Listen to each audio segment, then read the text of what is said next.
Assalamualaikum warahmatullahi wabarakatuh. Hai Sobat Mbak Tiwul, apa kabar semuanya? Semoga dalam keadaan sehat dan baik-baik saja serta dilancarkan segala urusannya hari ini ya. Terima kasih sudah mampir di video ini, tolong dibantu like dan subscribe-nya. Hari itu, Senin siang tanggal 23 November 2023 pukul 12, sepasang suami istri bernama Evi dan Wibi sedang bersiap menuju ke rumah seorang bidan di perumahan perkebunan kelapa sawit Kabupaten Kapuas Hulu, Kalimantan Barat. Mereka berdua sangat bersemangat untuk memeriksakan kondisi kandungan sang istri. Setelah melakukan beberapa menit perjalanan, mereka pun sampai di depan rumah Bu Bidan, sebuah rumah dinas sederhana berwarna putih yang biasanya tampak ramai pasien, namun kali itu rumah Bu Bidan tampak masih sangat sepi dan pintu depan pun masih tertutup. Evi dan Wibi kemudian mengetuk pintu depan sembari memanggil-manggil nama Bu Bidan hingga beberapa kali, namun tidak juga ada respon dari dalam. Keanehan ini membuat perasaan mereka menjadi kurang enak. Kemudian mereka berdua berjalan menuju arah belakang rumah. Ada sebuah pintu di sana. Dicoba untuk dibuka, akhirnya bisa terbuka dengan cukup mudah karena tidak dikunci. Evi dan Wibi pun kemudian masuk ke dalam rumah mencari keberadaan Bu Bidan. Sampai mereka pun masuk ke kamar Bu Bidan dan di sana akhirnya sosok yang mereka cari tampak berada di atas tempat tidurnya. Namun kondisinya tampak sangat mengejutkan sobat. Pakaian hanya bagian atas saja dan wajah Bu Bidan mulai berwarna gelap serta tampak cairan merah yang mulai beku di bagian mulut dan juga hidung. Evi dan Wibi langsung keluar mencari pertolongan dari warga sekitar. Apakah yang terjadi kepada bidan tersebut dan siapa pelakunya? Ikuti terus video ini sampai akhir ya sobat.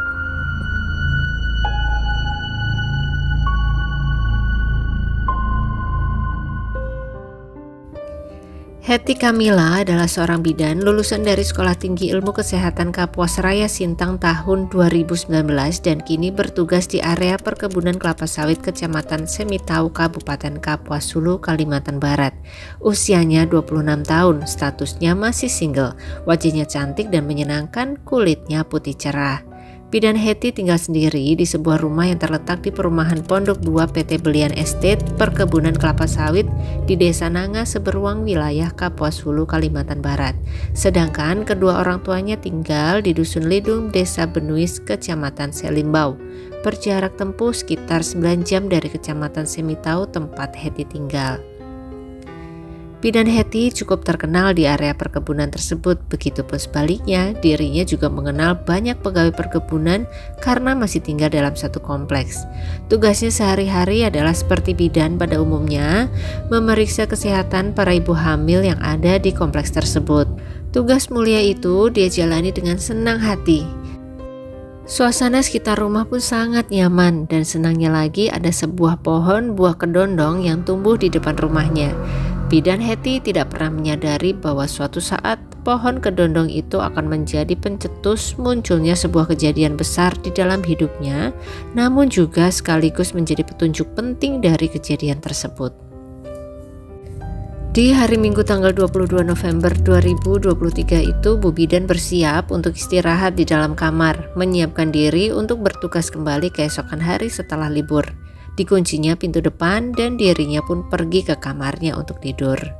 Di waktu yang sama di dekat rumah Bidan Hetty ternyata ada sekelompok karyawan perkebunan yang sedang mengadakan kumpul-kumpul sambil menikmati miras. Salah satunya bernama Narsip.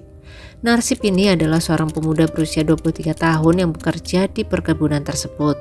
Perawakannya tinggi, kurus dan berkulit kecoklatan. Malam Senin itu, alih-alih istirahat untuk bersiap kerja esok harinya, Narsip malah memilih menghabiskan malam dengan berkumpul bersama teman-teman sembari menikmati miras sampai lewat tengah malam. Akhirnya kumpulan tersebut pun bubar dan mulai kembali ke rumahnya masing-masing termasuk Narsip. Dirinya berjalan pulang dengan sedikit rasa pusing akibat miras tadi. Di tengah perjalanan pulang dia melihat pohon kedondong di depan rumah Bidan Hetty. Narsip kenal dengan Bidan Hetty, maka dia pun mengambil beberapa buah kedondong untuk dimakannya guna menghilangkan rasa mual akibat miras.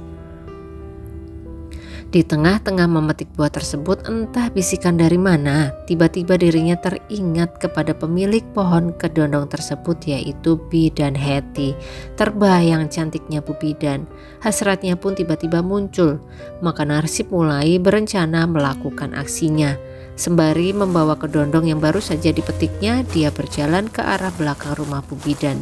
Dia tahu persis bahwa Bidan Hetty ini tinggal seorang diri di dalam rumah tersebut.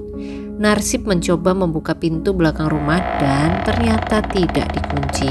Dirinya mulai masuk ke dalam rumah, menuju ke ruang tamu dan akhirnya menemukan kamar Bu Bidan Hetty. Masuklah Narsip ke kamar tersebut. Di dalam kamar tampak Hetty sedang lelap tertidur dengan posisi tengkurap atau telungkup. Hasratnya mulai naik, ditambah lagi efek miras membuatnya tidak lagi bisa berpikir jernih. Dihampirinya Bidan Hetty, langsung diserangnya leher Bu Bidan dengan kedua tangannya dari belakang. Tentu saja Bidan Hetty yang tadinya lelap seketika menjadi lemas, tidak sadarkan diri. Narsip tidak menyia-nyiakan kesempatan itu. Di baliknya tubuh Hetty menghadap ke arahnya sekarang, dan langsung Narsip melakukan hal yang tidak pantas kepada Bu Bidan yang masih dalam kondisi tidak sadarkan diri.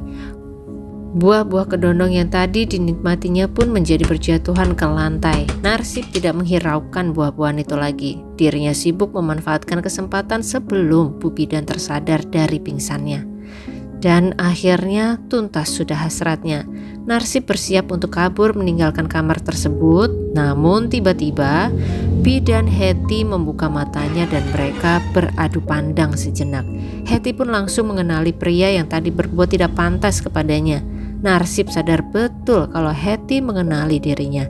Maka dia pun menjadi panik dan langsung menyerang kembali leher Hetty dengan kedua tangannya. Kali ini Hetty tidak mau menyerah begitu saja sobat.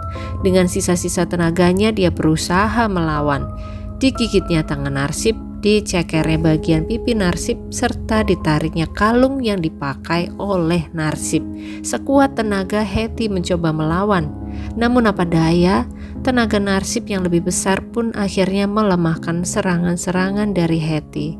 Semakin lemah sampai akhirnya Bidan Hetty menghembuskan nafas terakhirnya.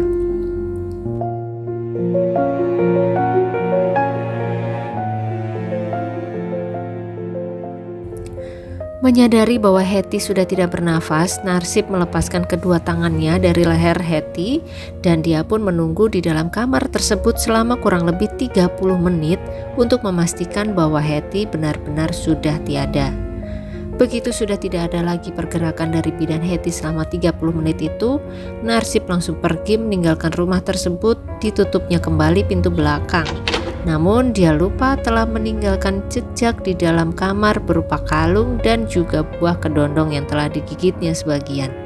Narsip berlari pulang ke rumah orang tuanya yang berada di perkebunan sawit tersebut dan pagi harinya dia langsung terbang menuju ke Pandeglang, Banten untuk bersembunyi di rumah saudaranya tanpa pamitan kepada bosnya di perkebunan. Tubuh Bidan Hetty pun ditinggalkannya terbaring di atas kasur sampai akhirnya ditemukan oleh pasien bernama Evi dan Wibi keesokan harinya, tepatnya di pukul 12 siang yang akan memeriksakan kandungannya. Kemudian setelah melihat tubuh tidak bernyawa Bu Bidan, Evi dan Wibi meminta pertolongan kepada warga yang kemudian melaporkannya ke manajer PT PIP Pilihan Estate yang kemudian melanjutkan laporan tersebut ke Polsek Semitau. Tim kepolisian pun datang menyelidiki kejadian yang menimpa bidan cantik ini. Tubuh sang bidan kemudian dibawa langsung ke Rumah Sakit Pratama Semitau untuk diotopsi, sementara polisi terus menyelidiki tempat kejadian perkara, yaitu kamar Bidan Hetty. Saat pertama masuk kamar, jelas tampak sangat berantakan, menandakan ada perlawanan dari Bidan Hetty saat diserang. Di sana polisi juga menemukan buah kedondong dan juga kalung yang terlihat putus rantainya. Dua barang tersebut berada di dekat tubuh sang bidan dan keduanya menjadi petunjuk sangat penting dalam kasus ini. Selain memeriksa TKP, polisi juga melakukan interview kepada beberapa warga setempat yang menjadi saksi serta kepada manajer perkebunan tersebut. Dari sanalah pihak kepolisian menemukan nama seorang terduga pelaku, karena dari pihak perkebunan menyebutkan ada seorang karyawannya yang tidak masuk di hari itu tanpa izin dan sangat mendadak. karyawan tersebut adalah tentu saja Narsip, si pemuda berkulit kecoklatan itu. Mendapatkan data tersebut, polisi langsung memfokuskan pencarian Narsip. Sementara tubuh tidak bernyawa Hetty di hari yang sama setelah dilakukan autopsi langsung dikirim ke rumah kedua orang tuanya di Kecamatan Selimbau untuk diantarkan ke peristirahatan terakhirnya di sana. Ayah dari Hetty yang bernama Bapak Simsanto Bugisius merasa sangat kehilangan akan kepergian putri kebanggaannya itu. Dirinya mengatakan bahwa pihak keluarga berharap pelaku dapat diberikan hukuman seberat-beratnya, kalau bisa sampai hukmat. Mereka berharap pihak kepolisian dapat segera menangkap si pelaku. Dan setelah melakukan pengejaran serta penyelidikan terhadap keberadaan Narsip, anggota Reskrim Polres Kapuas Hulu berhasil menangkap Narsip di rumah saudaranya di Kampung Kelapa Cagak, Desa Teluk Ladak, Pandeglang, Banten pada tanggal 3 November 2023 pukul 1 dini hari. Narsip kemudian dibawa ke markas dan di sana dia mengakui semua perbuatannya, di mana awalnya dia hanya ingin memperkaos bidan Hetty. Keinginan itu tiba-tiba muncul saat memetik kedondong di depan rumah sang bidan.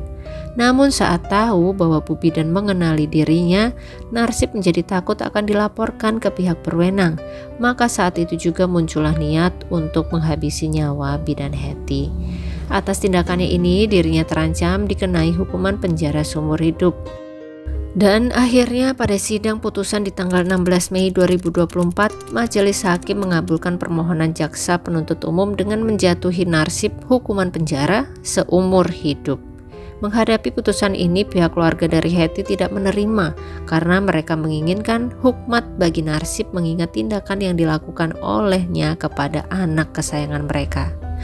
Cukup sedih ya sobat, bila hukum belum bisa mengakomodir keinginan dari pihak keluarga. Kita doakan saja semoga seluruh keluarga yang ditinggalkan oleh bidan cantik Hetty Kamila bisa selalu kuat dan tabah menghadapi ujian ini. Dan walaupun tidak mendapatkan hukmat, Mbak Tiwul yakin Narsip akan menjalani sisa hidupnya tidak setenang sebelumnya. Itu lebih berat dari hukmat. Bagaimana pendapat sobat semua mengenai kejadian ini? Lagi-lagi efek miras ya. Jauhi miras ya sobat. Minum air putih atau air susu lebih sehat kok. Tulis pendapat sobat semua di kolom komentar ya. Mbak Tiwul tunggu. Demikian video kita kali ini. Terima kasih untuk semua yang sudah mengikuti video ini sampai akhir. Jangan lupa like-nya kalau suka, tapi kalau kurang suka atau kurang berkenan boleh di skip saja ya sobat. Sampai ketemu lagi di video-video selanjutnya dan selamat beraktivitas kembali. Wassalamualaikum warahmatullahi wabarakatuh.